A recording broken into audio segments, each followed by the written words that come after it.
నమస్తే, నేను Chandana. Welcome to great Andhra big story. తన పార్టీ నాయకుల మాట వైఎస్ జగన్ వినలేదు. జగన్ మాట జనం పట్టించుకోలేదు. ఫలితం వైసీపీకి దారుణ ఓటమి. ప్రజాస్వామ్యంలో ఎవరైనా జనం మాటకు తలొగ్గాల్సిందే. నేను సీతయ్య ఎవరి మాట విననంటే అలాంటి వారి స్థానం ఏంటో జనం మాట్లాడకుండానే బుద్ధి చెబుతారు.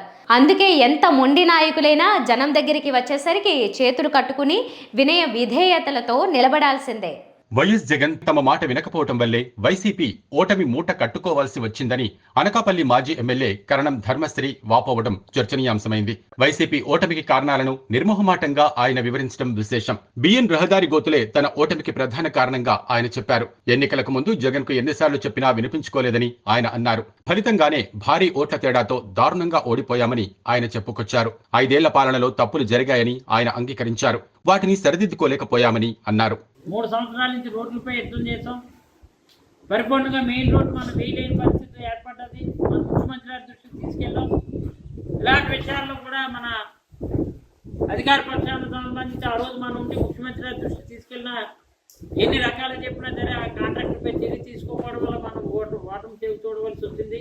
నేను 3 సంవత్సరాలుగా రోడ్ల గురించి యుద్ధం చేసినా సరే నా మాట సఫలీకృతం అవకే ఈరోజు ఓటమి తెలుసుకోవడం వచ్చిందని కూడా నేను అంగీకరించి పత్రికాముఖంగా మీకు తెలియజేస్తున్నాను. ఓటమిపై నిర్మోహమాటంగా విశ్లేషించుకోవడం అంటే ఇదే. కానీ జగన్ మాత్రం ఇన్ని లక్షల మందికి ఆ పథకాన్ని ఇచ్చాం, ఈ పథకాన్ని ఇచ్చామని పదే అంటున్నారు. వాళ్ళ ఓట్లన్నీ ఏమయ్యాయని ఆయన అమాయకంగా ప్రశ్నిస్తున్నారు. సంక్షేమ పథకాలు అందించినంత మాత్రాన ఓట్లు వేస్తారని అనుకోవద్దని జగన్ ఓటమి ఓ గుణపాఠం. వాటితో పాటు ప్రజలు కనీస సౌకర్యాలు కోరుకుంటారు. వాటిని విస్మరిస్తే జనాగ్రహానికి గురి కావాల్సి ఉంటుంది. అలాగని జగన్ పరిపాలనలో మంచే జరగలేదనడం న్యాయం కాదు. గతంలో ఎప్పుడూ లేని విధంగా విద్య, వైద్య రంగాల్లో విప్లవాత్మక మార్పులు జగన్ పాలనలోనే చోటు చేసుకున్నాయి. అయితే ఉపాధ్యాయుల ప్రయోజనాల విషయానికి వచ్చేసరికి సరిగ్గా డీల్ చేయకపోవడంతో వ్యతిరేకత వచ్చింది. దీనికి తోడు ప్రవీణ్ ప్రకాష్ అనే ఐఏఎస్ అధికారి చేష్టలు వైసీపీ ప్రభుత్వానికి కావాల్సినంత చెడ్డ పేరు తీసుకొచ్చాయి. మాజీ ఎమ్మెల్యే కరణం ధర్మశ్రీ చెప్పినట్లు రహదారులు అధ్వాన్నంగా ఉన్నా పట్టించుకోలేదనే కోపం ప్రజల్లో ఉండింది. రోడ్లు, ఇతరత్రా అభివృద్ధి పనుల విషయంలో జగన్ పట్టించుకోలేదన్నది వాస్తవం. వీటి గురించి జగన్ కు ఎన్నిసార్లు విన్నవించుకున్నా రాష్ట్ర ఆర్థిక పరిస్థితుల దృష్ట్యా పట్టించుకోలేదు. చేజేతుల ఘోర ఓటమిని జగన్ కొని తెచ్చుకున్నారన్నది వాస్తవం. కరణం ధర్మశ్రీలా జగన్ కూడా ఆలోచించాల్సి ఉంటుంది. గతంలో పాదయాత్ర సందర్భంగా నేను విన్నాను, నేను ఉన్నాను అనే నినాదంతో జనంలో భరోసా నింపిన జగన్ అధికారంలోకి వచ్చిన తర్వాత ఆ విషయాన్నే మర్చిపోయారు.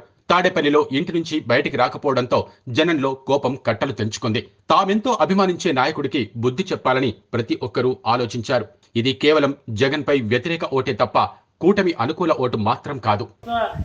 ఆస్తులు కానీ నేనేమో మొత్తం కైంకర్యం చేసుకున్నానా, 42,000 మెజార్టీ అవసర పక్షానికి వచ్చిందంటే కేవలం ఇది వ్యవస్థాపరమైనటువంటి నిర్ణయాలు ప్రభుత్వ పరంగా ఆ రోజు ప్రభుత్వం తీసుకోవడంలో లోపాలు ఉన్నాయి కాబట్టి ఓటమిని అంగీకరించవచ్చు ఏర్పడ్డది. దాన్ని అంగీకరిస్తున్నాం. కానీ ఇప్పటికైనా సరే మన అందరూ కూడా ఒకటి మనం ఓటమి వచ్చిందని మనం దయచేసి కుంగిపోవద్దు. కార్యకర్తలకు ఎప్పుడూ నేను అండగా ఉంటాను. ఇప్పటికైనా ఓటమిపై జగన్ హృదయావిష్కరణ చేసుకోవాలి. ఇంతవరకు జగన్ ఎప్పుడూ కార్యకర్తలనే మాట ప్రస్తావించలేదు. ఎంతసేపు పైన దేవుడున్నాడు, కింద ప్రజలున్నారని అంటూ వచ్చారని వైసీపీ నాయకులు చెప్తున్నారు. అంతే తప్ప కార్యకర్తలే ప్రాణమని అనడం లేదని వారు ఆవేదనతో గుర్తు చేస్తున్నారు. జగన్లో మొదట రావాల్సిన మార్పు ఇది. ఇలా తనను మార్చుకోవడం మొదలు పెట్టాలి. మళ్ళీ అధికారంలోకి రావాలంటే తన పాలనలో జరిగిన తప్పొప్పులపై నిజాయితీగా జగన్ సమీక్షించుకోవాల్సి ఉంటుంది. వీటిపై జగన్, వైసీపీ భవిష్యత్ ఆధారపడి ఉంటాయి.